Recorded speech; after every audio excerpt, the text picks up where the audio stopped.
Schizophrenia is a long-term but treatable brain condition. At one point, I believed 100% that I was the Messiah, sent to save the world. My name is Dr. Fredrickson. I'm a psychiatrist. I treat psychosis-related conditions, including schizophrenia. My name is Bryn. I have a form of schizophrenia known as schizoaffective disorder.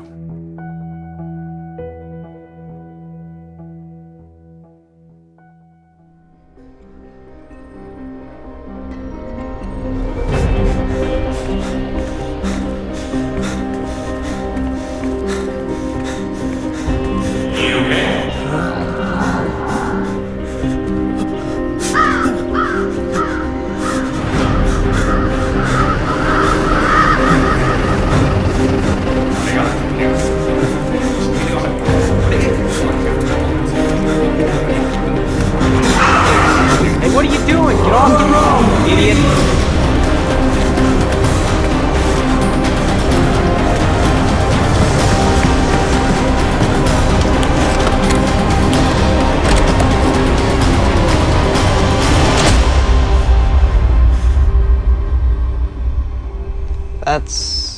That's really scary, Chris. Yeah, that's terrifying. It was. It's still really difficult to talk about. Haven't really dealt with it yet, you know. I can't imagine going through something like that. Well, it's been a while since the last happened, but I'm still really freaked out that it might. Yeah. So, how long would it be since we've all hung out? It'd be what? Around a year? Wow, that's a long time. So, Jen and I were wondering how you were doing. Doing good. Why? What are the symptoms? What? With the disease. Oh, okay. Schizophrenia is a mental illness. The symptoms depend on the person living with schizophrenia. So what's it like living with it? Well, without proper meds, it's really hard. Voices in your head, paranoia. Can't really trust what you see or even your own thoughts. But with the meds, it's easier. They take away the voices, make you feel normal. Did the voices ever tell you jokes? No, but they did tell me the future once. Really? No, I'm just joking.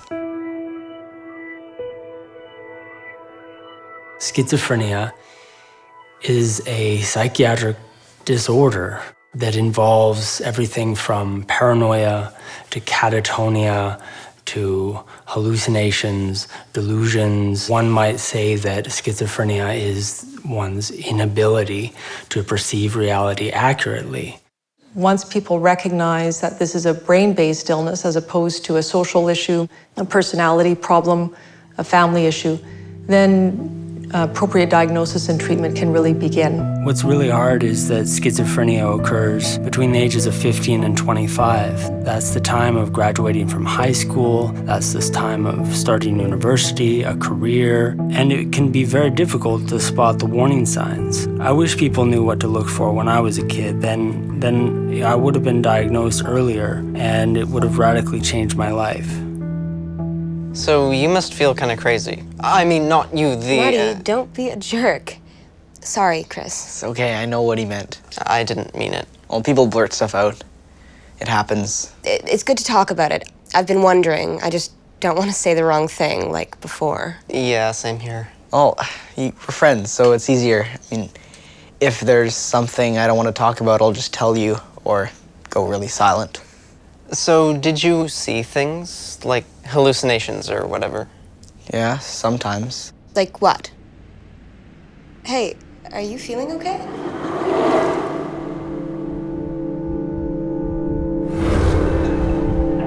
There he is. What is he doing? He's watching TV. He's so special. No, he isn't. He's worthless. I didn't know that. You think he's worthless?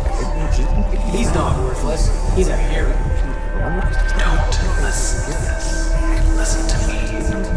I am the truth. Chris is telepathic.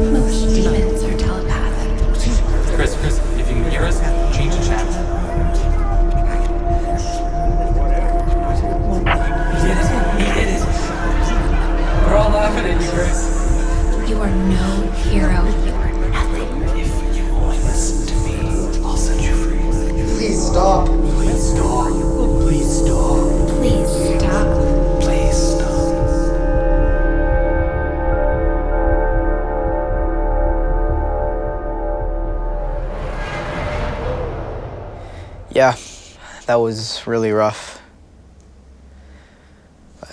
But I got through it.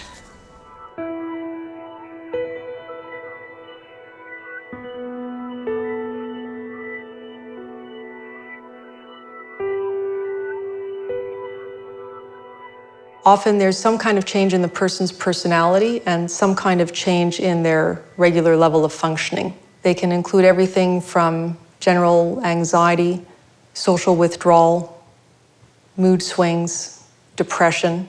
One of the symptoms that I've experienced is a form of auditory hallucinations. The hallucinations usually are running commentary on what I'm doing, like, oh, he's in the kitchen and he's cooking dinner. Oh, that means he's Jesus of Nazareth. Another form of hallucination I've had is visual, and that would be best described as something that you see that isn't actually there, such as aliens descending from outer space, looking for the Messiah, and monitoring the human species. I am sort of stuck between two worlds, right? So on the one hand, I'm living in the world that we all inhabit and the reality we all agree upon.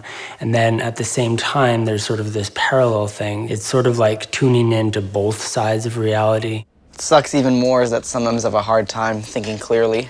So, like, you're dumber? Marty. Sorry, Chris. It's okay. No, I had to learn about this one. Something to do with my short-term memory. It affects how I focus, make decisions. That does suck. Yeah. I wish this stuff was talked about more. That's part of the problem.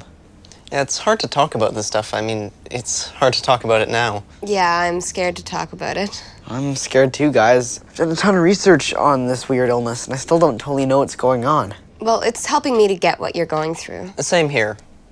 You're not hearing any voices now, are you?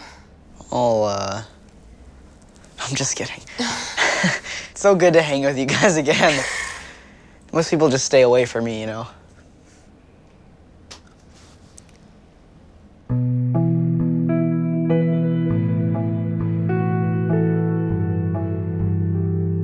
My experience with stigma has taken many forms, some of them minor, some of them major. Post-diagnosis, I realized that I could suddenly count the number of friends I had on one hand.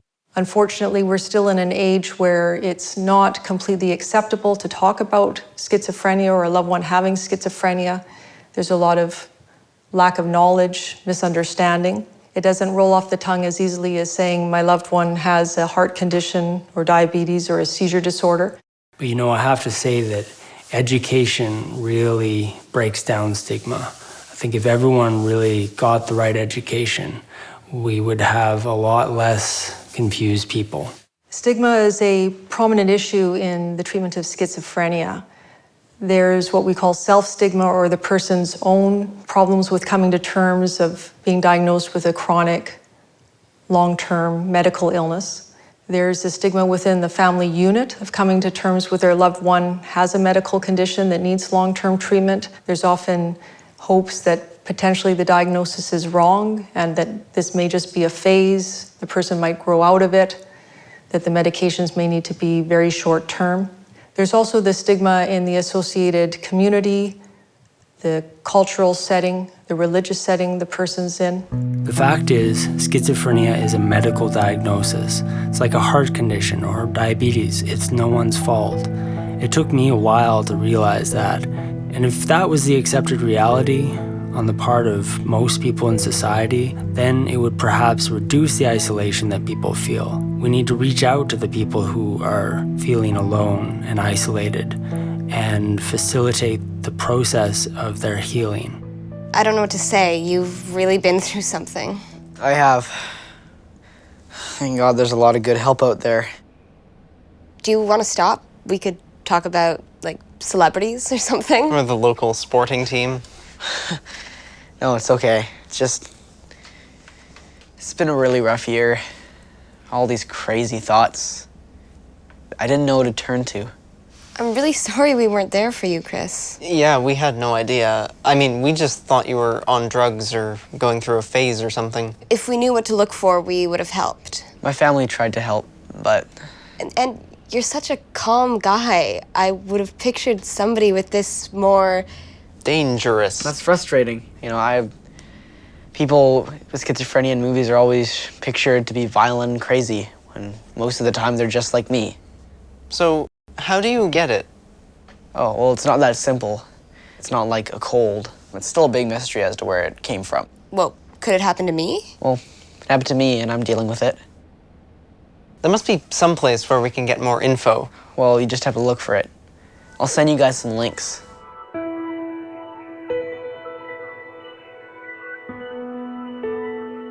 EPI is a treatment paradigm that recognizes the importance of considering that there may be a biologic brain illness at hand when somebody's behavior changes. What science is showing now is that early recognition of illness and early intervention of medication and non-medication treatments can make a big impact in improving somebody's functioning and quality of life. What's really exciting is that now, in this day and age, there's websites to go to. You can find a lot of information about schizophrenia.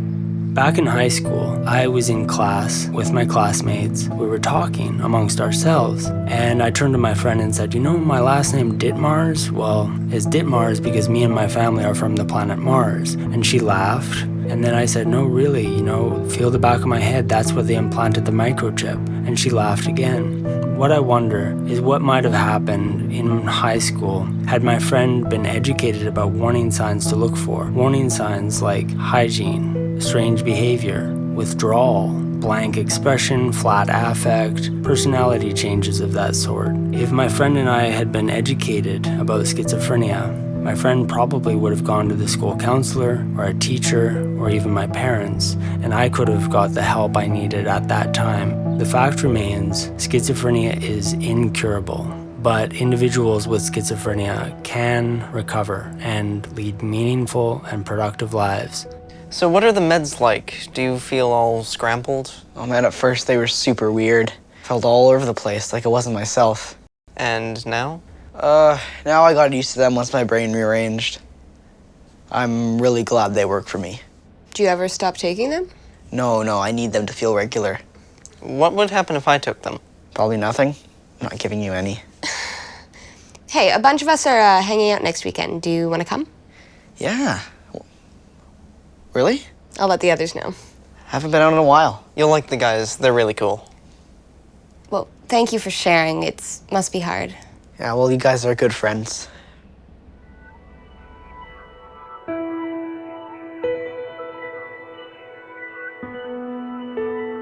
Recovery in schizophrenia is a long-term process and really requires a team approach. Recovery is all about striving to attain the ideal and optimal quality of life. I tried all these different forms of therapy, went on and off my medication several times, and that was all out of denial. Recovery in schizophrenia, because it is a brain-based illness, does necessitate medication. It's actually to heal up the brain circuits that are the cause of the illness itself. I really just wanted to find a cure, even though intellectually I knew that there was no cure for schizophrenia. Along the path to my recovery, I've encountered such help from family, friends. I've probably seen over 100 psychiatric nurses and over 30 psychiatrists, all of whom have gone on to work that extra mile and really help me to realize myself as the whole of who I am. My dad always said, there's always hope. I've repeated that to myself ever since. It's good. I like your little bumper sticker quotes. They're called positive affirmations. Oh. What, my mom has them on her calendar. I know a lot of people have a messed up view of what this illness is. I did, but I'll spread the word for you. Thanks for being there, guys. Can we watch something funny now? Definitely. What should we watch? Have you seen that one with the cat attacking the hedgehog? Yeah, that's a great one. You'll like it. I haven't seen it. Oh, it's amazing. For those who are receiving support from organizations such as Early Psychosis Intervention or BC Schizophrenia Society, recovery can happen. I'm living a really, really fulfilling life. I wake up in the morning looking forward to what the day has to hold.